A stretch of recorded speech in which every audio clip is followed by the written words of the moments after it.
Hello and welcome to the Preserving History and Democracy podcast. My name is Cynthia Mendoza, Communications Coordinator for the Doña Ana County Clerk's office. We're so glad you're here for another episode.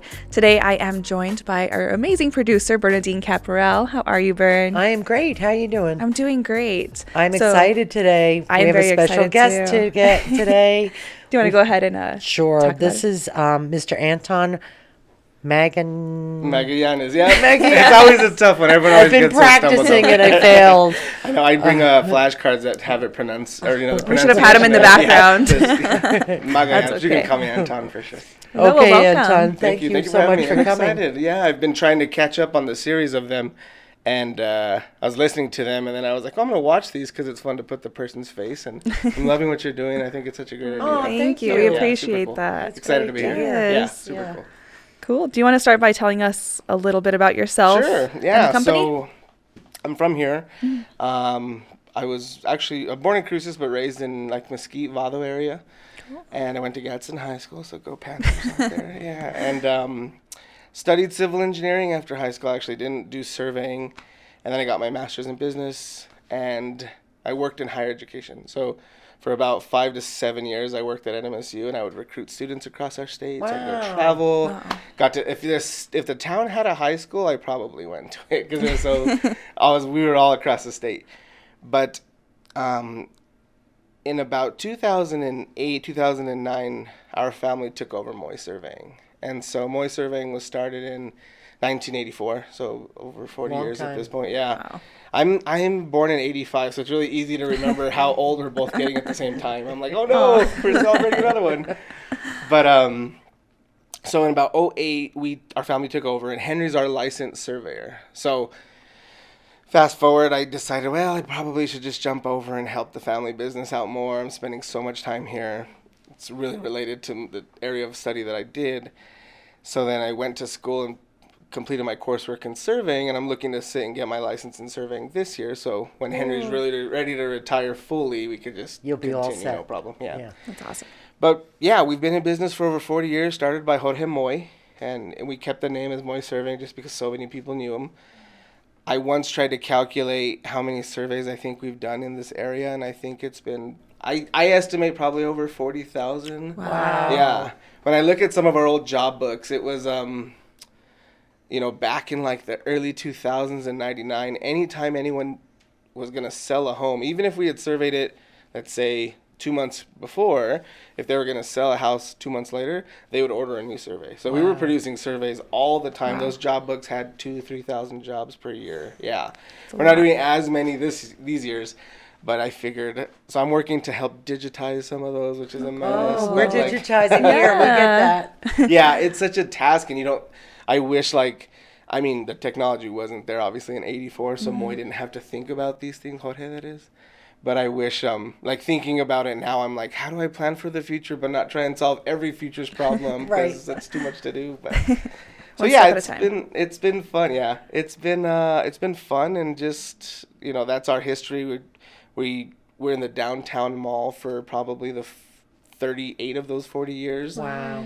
And then just within right before COVID, actually, I think in like 2019, 2020, we moved over to Mesilla. So we reside in Mesilla now, right by Palacios. So it's an easy landmark because everybody's like, where's your office? You know Palacios? They're like, I got it. Absolutely. You know exactly where you're at. Yeah. Oh, so cool. We're there now. But yeah, that's our background. That's my background as well. Very cool. Yeah. What's a day in the life like for a surveyor? Yeah, a day in the life of a surveyor. My colleagues are going to make sure that I say everything, I'm sure, with this one. I think our tasks are similar in that, we do research, we're out in the field, we do some drafting, we're talking with our customers and clients, we're talking with municipalities. It's just a matter of at what point of the day are we doing what. But typically, I'd say that a surveyor spends a fair share of time or a fair amount of time doing research. So we're digging into your documents, and so we're so grateful that they're digitized. We're so grateful that so many of them are available online, and we don't have to call or request them too often. It's because we're reading old deeds. We're trying to just recreate surveys. The job of a surveyor, really. So if, let's say, you had surveyed a property in 2020, I'm not trying to go resurvey this from the perspective of surveying it new. I'm just trying to retrace what you did. Okay. So we're kind of just following in the footsteps of the person who surveyed it before. So that makes it easy in some regard because we rely on what the records were of the time. Right. But, technology changes, our precision and accuracy changes. They used to measure stuff with chains. Now we measure stuff with GPS. And so Right. our precision's so much more.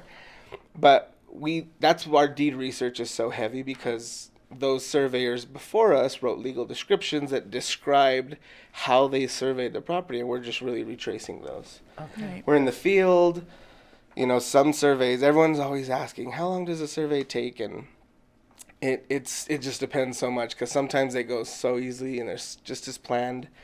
We find everything we're looking for via property corners. Other times we can't find anything, and what happens is we have to start to extend our search out. So if we're trying to survey your house, we can't find what we're looking for, we then have to go to your neighbors and just kind of piece together the big puzzle. And so what should have been a 2-hour in the field turns into 3 days in the field, and pulling our hair out. Yeah. So, but that's our field work, and then meetings with the city. You guys probably see me in here a lot because I'm with community development all the time, hanging out. Meetings with planning and zoning, municipalities when people want to split land. So it varies from day to day, but again, for the most part, our tasks are the same: research, drafting, field work, a lot of meetings. A lot of meetings. Yeah, a lot of meetings. Are there different kinds of surveys, and can you tell us about them? Yeah, that's a good question. We always get everyone who calls that says, I need a survey. Mm-hmm. And the first question is what are you doing? Let's just have a little conversation about what you're planning to do, what you're doing. Well, I'm putting up a fence. Okay, you really need your corners marked. So you don't need us to go out there and locate all the buildings and draw it up and give you a plat. You just need to make sure you know where your physical property corners are. Other people say, well, I'm refinancing my house. Okay, you might need a drawing of it because a bank might want that. Other people might say, well, I'm wanting to split up my property and give a piece to a family member. Different type of survey. Right. All of our new construction, our city's growing, county's growing, Right. I heard your state of the county address. It's really exciting. I was excited to hear the motivation and energy behind that. So I'm sure that's going to require a surveyor to help with a lot of that too, which is good. But as we grow, we've helped lay out some of the Starbucks. I'm just going to pick on them, for instance. Anytime. Are you kidding? Seriously? Fire break. All right, we're back. There was a bit of a situation. The fire alarms went off, but everything's okay. So you were telling us about different kinds of surveys.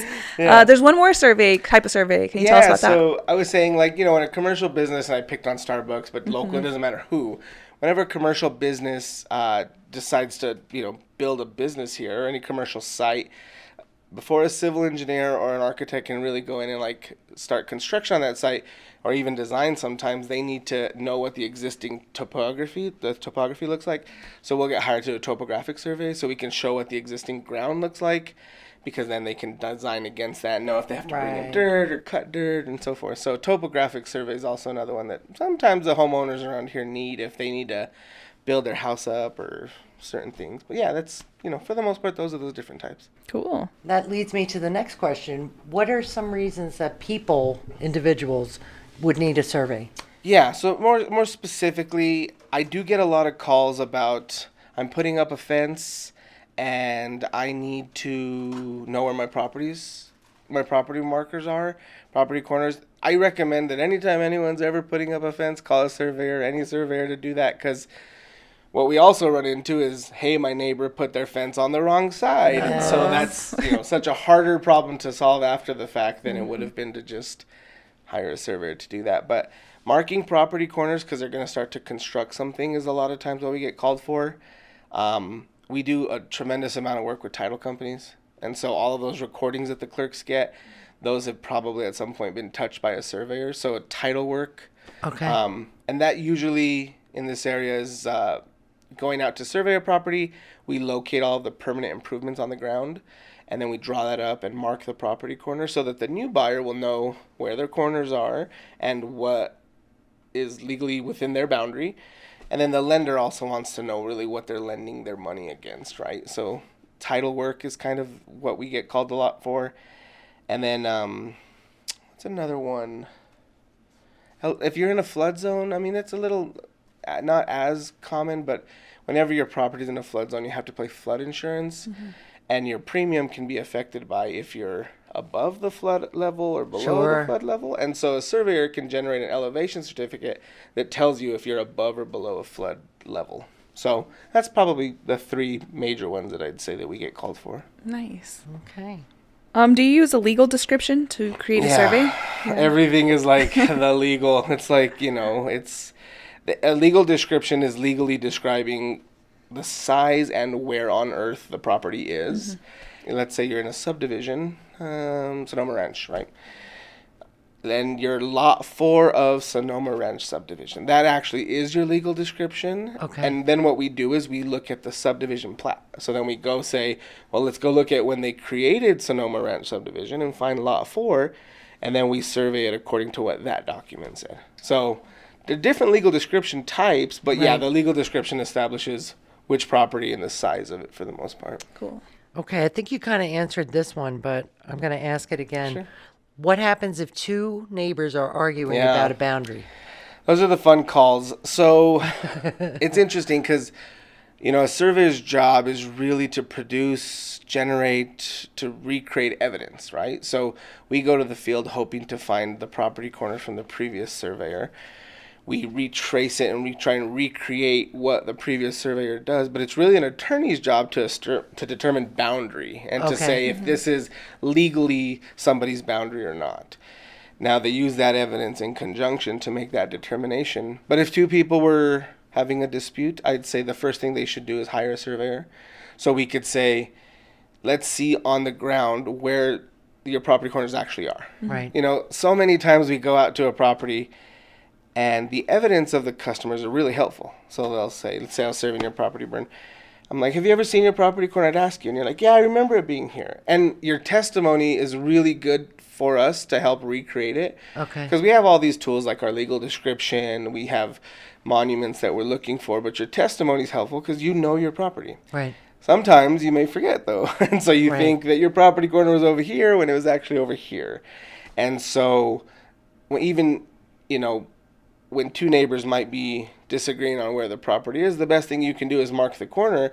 And if we find all those property corners, then one neighbor may realize, oh, I didn't realize it was in this location. I actually thought it was over here. Right. Now, if there is an actual dispute with those lines, and this isn't uncommon, it happens where one surveyor might survey one property and a different surveyor might survey something else, and those lines look a little like this. Okay. And so I like to think we're a really collaborative community. I probably go to have a beer with one of my colleagues once a month, and I talk on the phone with another one twice a month for 30 minutes each time. Yeah. So we're really working together to help each other, to give each other research. They'll call me and say, hey, do you have any work that you've ever done in this area? I say, yeah, here it is. Right. Just so that it can help piece together their puzzle. Right. So, if in fact two surveyors had a line that maybe didn't coincide with one another, it eventually gets to a point where I'm sure the two surveyors would talk about it. They'd say, hey, like, what was your research to determine your boundary? What was your research to determine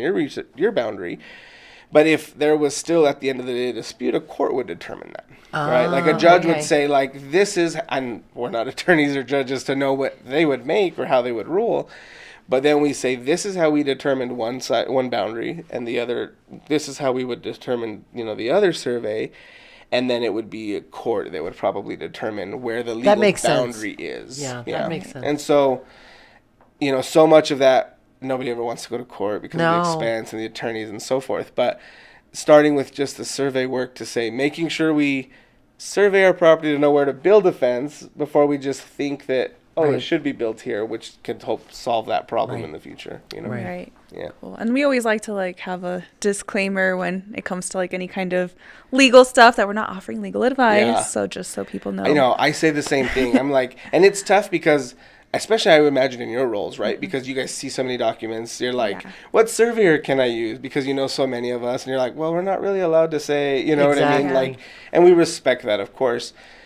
And we do the same thing. I'm like, every other word out of my mouth is, I'm not an attorney to say this. Like, I'm not an attorney to tell you this is the case or not. But we're just releasing liability because we can't have it. Right. It's, exactly. Yeah. Absolutely. Exactly. So what's the difference between a plat of survey and a plat? They're kind of the same thing. Like, people sometimes say plot. Like, I need a plot plan. I need a plat. The physical drawing that really doesn't get recorded so much, which I saw was a question. But the drawing is a plat. It's a survey plat. And so we have a survey plat, and then we have like a legal description. The plot and the plat, you could kind of use them interchangeably. Okay. For the sake of what typically people are talking about. I want a plot plan, my survey plat, or just a plat. They're kind of all one and the same for the most part. Okay. Yeah. Cool. Because we hear a little different languages here as well. Yeah. And so, when I hear somebody say, oh, I need a plot plan, I say, do you need a survey of what is existing, or are you going to like build a new shop and you need a site plan that community development needs? Because we don't do site plans. Some surveyors might, but like site plans I don't think typically have to be signed by an architect if they're like certain sizes, and there's rules with all that. Right. But a site plan might show something future, like I'm proposing a building, I'm proposing a shop or a home, which we don't do. We just do permanent existing. So ours are plat of surveys, but kind of one of the things. Right. Yeah. Makes sense. All right. We see you in our office very frequently. I just come to hang out. I know that's not true. You're going to community development and then you pop over here. I know. I remember when I first started being more active with like the municipalities, thinking like, oh, there's so many steps, right? And now it's like second nature. I'm like, oh yeah, but I think about our constituents, our community members, our customers who are probably like overwhelmed with this process because they don't do this every day. They don't record documents every day. They don't know what this looks like. So easily do they get so overwhelmed to say like, well, help me. So what we do whenever I take on, when you primarily see me in your office, it's because I've completed a subdivision. Yes. Either via a subdivision process or the claim of exemption process. And I'm working to get that recorded. And so there was a time back in the day when some of the surveying companies, I know ours specifically, would produce the documents and say, here you go, here is your drawing, your survey plat and legal descriptions. You go handle the processing of it. Right. And that led to a lot of confusion because so many times the customers were like, oh, they just come record it. They didn't go to community development to work to get it approved. They just came and recorded it. Right. It was all signed correctly, so you guys are happy with it. Right. It gets to the assessor, and they're like, this isn't right. We have a bad recording now. So to avoid that problem, we really hold hands. So when I take on a subdivision or a split of a property, I'm helping fill out the applications. We're working with them to help them produce the deeds, any documents that are required from the different areas. And then ultimately, once it's approved, I help them record it just so that we mitigate the errors that we might run into. So once again, we see our offices working together Yeah. for the client. Oh, tremendously. Like, I mean, so many times, and I appreciate the collaborative effort, and I continue to encourage it. And I know you guys are doing stuff behind the scenes that we don't even know, but I'm always telling them, if you ever need to pick brains about, maybe not via podcast, but what a process looks like from the users, call us, because we're willing to have a roundtable meeting. We'll get myself or one of our other colleagues to sponsor some lunch, and we can just chat about what this looks like, so that you guys know how we perceive this and how this is, what that process looks like on the private side of things. Because I know that I appreciate all the efforts that all the departments are doing in talking to themselves about making a process better. But so many times we have to also look outward to the people who are utilizing the process to figure out if it's that working makes or complete not. sense to me. In my survey world, I think of myself as an ambassador to the county, right? I think that I have to understand what these processes are for the clerk, for the assessor, for community development, so that when somebody says, hey, I want to survey some land in the county and split it, I have to be able to say, these are what the county's expectations are. Right. And hopefully they're factual. Hopefully they're correct and accurate. Right. Because it'd be a really heavy resource on you all to have all of our customers, like mine plus all the other surveyors, constantly calling you guys to try and get that information. Right. And so I think we're willing to be those people. We're willing to help say, how can we help say what these processes are, explain them to our customers. but in doing so, we learn about where some of the nuances of the processes are, and we could say, hey, we might be able to refine that a little bit by doing Right. this, because we're so heavily involved in those Right. processes.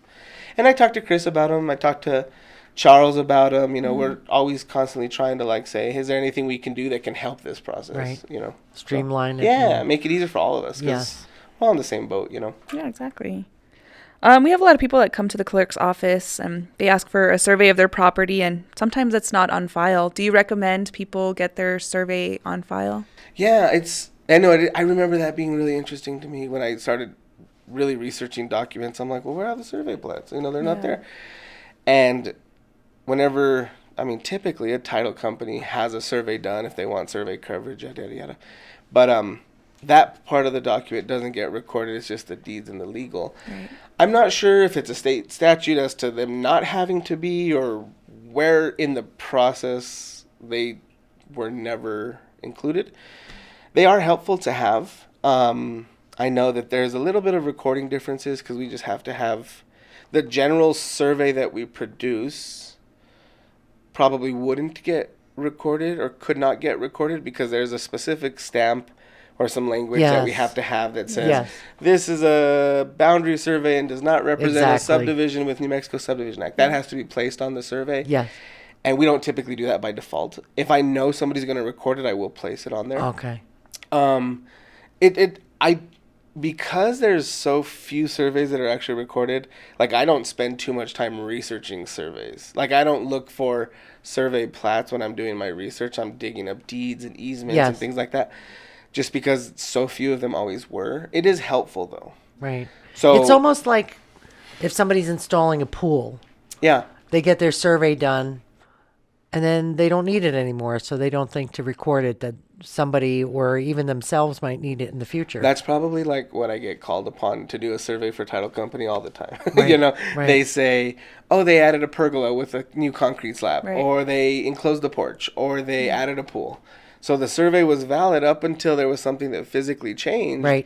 deeming it invalid. And so now we're updating it, and it'll be a good survey until the next update. until the next time. But what I would always usually tell people is, you know, they might call and say, I went to the county to see if I could find a survey, but I was unsuccessful. So in my 40,000 years of, or 40,000 files, it's not too hectic for me to search for one. We have them all by subdivision. So once I know where your house is, I could say, okay, it's in this part of town. I could look through a file to see if I've ever Oh, done good. it. Okay. And I'm digitizing, so we have a digital map that tells us that now. But I would always say, for those people who might be looking for a survey, you could always say reach out to the surveyors to see if they've ever done it. And it's an easy enough call. We may not be able to tell them right at that moment if they've done Right. it or if we've done it, but we could at least say, oh yeah, we have one in our record. Give them a copy. We have no problem with that. Or they could also check with the title companies, because a lot of times the title companies and their plans and that whole world of title Right. that I'm just learning about, Yeah. they know who the surveyor was that performed the survey. So the title company might encourage them to go talk to a specific surveyor. Is there anything you'd like to share with us regarding the job of surveying? Yeah. I remember as a kid, I was probably like 5 or 6, and Henry, my father's been a licensed surveyor forever. And so I don't know if he was like calibrating new equipment at home or what he was doing. Everyone always, when they hear survey, they think of like the people looking through the little instrument, Yes. taking a photo of something. But what's on the other end that you never see is somebody holding a rod that's probably 100 feet, 50 feet away. And so I remember as a kid, he was looking through a level or that type of instrument, and I was holding the rod, and it was summer, and like there was a mosquito, so I'd like bend down and hit it. And then there was a fly, and he was getting, it's like when your dad says, hold the flashlight steady. Yes. So frustrating. Yeah, it was like, I hated surveying. I was like, I am never going to be a surveyor, because like, I always thought the technology was antiquated, because like my idea of it, even as a young kid, was always that like, it just felt old, like an old profession, which is a very old profession, It but is, like yeah. it felt like it was left in the past. Like we were doing things archaically. And then the fact that I couldn't swat a mosquito on my leg and I was a kid and probably had a big old bite and was crying, just like ruined me. Fast forward to now, and I think about the industry, and I do have to say I'm like grateful for the surveying profession in that it's a good mix of like indoor outdoor. I always tease when I'm like, it's too hot, I'm gonna go back to my office. Right. I'm done with my field work for the day. Or if I'm getting too many phone calls, I say, I better go out to the field, Right. jokingly.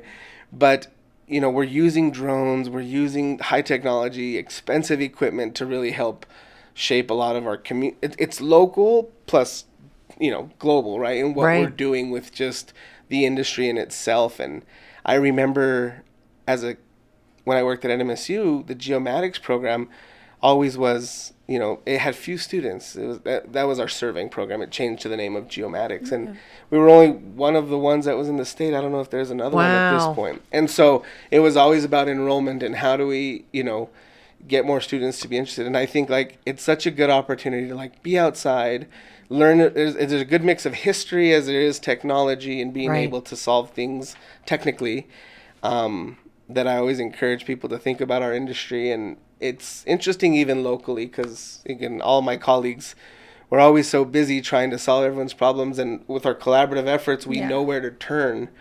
So I always appreciate the county and the collaboration that they're willing to have with us to be patient with us while we're on the phone with them trying to explain something because we're really trying to solve another problem over here. Right. But it's the connections that we have that just allow us to Yeah. so all in all, in a nutshell, it's a good industry. It's super fun, and it's a good mix of indoor, outdoor, technical, history, and the collaborative effort I'm really grateful for. Cool. Sounds like my next career. Yeah, Come on over. why not? It's kind of cool because we had a guest and he talked to us about kind of just like, I think it was Bernardo de Miera y Pacheco. Yes. And he was a man who was kind of trying to like almost make maps Yes. back in the day, a long time ago. Obviously, there was no technology back then, so Right. it was difficult. But now there's so Yeah. much technology, and it's incredible. During our fire break, we were talking about just some of your past guests and their stories that they share. And I don't know if it's because I'm getting a little older and I'm more appreciative of my area at this point. I've born and raised here. I've traveled a lot, but I haven't lived anywhere else. But we have so much rich history and culture in this area that I want to encourage the younger generation to like be a part of that, right? And so how do we do that? How do we get people involved with that? Right. And I don't think of ourselves as historians. I don't think any of my colleagues necessarily do. But the amount of times that we spend with the history of our land makes us knowledgeable to those areas. And I know they appreciate it, I'm sure, just as much as I do. And I want to help continue to like share that story with our community members, especially our younger demographic, because I'm just like, it's so cool. It's so interesting. Like we're at an interesting place on the earth, even physically, Right. But Well, I consider myself so blessed because I'm from New York. I'm only here about 3 years now. Yeah. And they put me in charge of this. so cool. The stories you must be hearing are tremendous. Amazing. I was saying Amazing. it's so fun how I think we're still the second largest city in the state, but it's weird to say that because the first largest is very large and we're a small town. So Right. to think we're the second. But your previous guest, Dr. Wallace, was talking a lot about Del Bellama, which is where my dad grew up. Oh, cool. Well, he was born in El Paso, but he grew up in a home on Del Bellama, specifically Princess Jean. Wow. So I heard him talking about that. That's and I'm funny. like, I got to email this guy. I'm either going to get his contact from you guys or not and see if he wants to go have a bite to eat and just chat about stuff. Because I'm like, there's so much about, we survey it and the lens that we look through is very different than a lens a historian might, but they Right. share an intersection somewhere. They sure in there. do. And I Yeah. think that's an interesting story to Yeah. tell. But hearing all that, I'm like, I think this guy's talking about my grandma's house. I'm like, did he see my cousin probably? Yeah, I don't know. Yeah, like but- after the podcast episode 2, I realized one of my aunts lived in one of those subdivisions that too, right? and I was like, wait, that Well, they were looks familiar. so prevalent here. Yeah. Yeah. So and cool. it's interesting because he talked about how, I was just hearing it yesterday, he talked about how they built like a fort, you know what I mean? They're like so heavily duty and they were just kind of square and they were nothing like, I think he termed it, they were in a sexy home. But like, I'm loving how, as we see and this is more of a city thing, but like, as we see our city grow, we continue to see it push towards the East Mesa. Yes. And I'm like, what are we going to do about our communities that are not within the East Mesa that need just as much attention and care and development? Right. And I think the city recognizes that a lot. Right. And so when I, go to my grandma's house or even just drive in the subdivision, seeing some of those homes start to get remodeled and Very being, cool. being careful and maybe not careful, but being considerate to the to the residents there, right? Because we don't want to turn it into a place where somebody buys it, renovates it for $150,000 and sells it for God knows what. But being considerate to the area, but start to just continue to see that subdivision flourish and be what it is since the 50s, I think you said, or 70s. 50s. It's cool, wild. Yeah, that's cool. I live in a new subdivision over there in East Mesa, and it's cool seeing like it expand over there and how each like subdivision has like their own kind of personality. It's pretty cool. We work with developers so much, and it's always interesting because prior to being a surveyor, I worked with a pretty large developer here in town while I was going to engineering school, and I thought it was interesting to take like this raw piece of land and turn it into what is a big subdivision. And I started to understand a little bit more of his philosophy. I didn't work with him too long, but what an interesting, how to do that while still giving a community character and giving it charm and not being a greedy developer and trying to cram as many lots as you can in there, but making it a place that somebody wants to live in for now and the next 100 years, And it's not an easy task, I'm sure, but go get them, developers. It's kind of cool seeing it from because when we bought our land to build our house, it was very it was just a dirt lot. So you're like, what do we do with this? And now, you keep seeing the progress. We have progress pictures because we drive by it all the time to see how it develops, and it was pretty cool. So, I'm sure that's all the, like you said, all the kind of departments work together to make all that happen. So it is. And, it would be so easy. I mean, this is in a perfect world, if all of the processes were the same for all the municipalities, because then I just have I only have to remember one process for one person. But in our world, we have the county requirements, and I say requirements in terms of start to finish. So community development, clerk's requirements, assessor's requirements, and then we have City of Anthony, we have City of Sun and Park, we have City of Las Cruces. They're all different. And I have to say, okay, where's your land, and how do you want to do this, and who do I have, Who do you have to see? Luckily, your involvement in that is pretty consistent with all the 'Cause we're municipalities. county. Yeah, exactly. But they're all a little different, Yeah. But, cool. Yeah. Well, thank you so much for coming in and sharing a day in the life of a surveyor and what you do and why you do it. I really appreciate you coming in. I appreciate it. Thanks for letting us have a little platform to share what we do. And again, I commend you guys for doing this. I think it's great, and I love the history part of it and just hearing more from our community members. And it's great. Thank you. Thanks, all. Anton. Thanks. Well, that does it for this episode of Preserving History and Democracy. We want to thank our special guest once again for joining us. Thank you. And we also want to say thanks to our amazing producer, Bernadine Caparel. Thank you. And of course, thanks to Jacob behind the camera and for editing and all the incredible stuff that he does. We'll see you next time.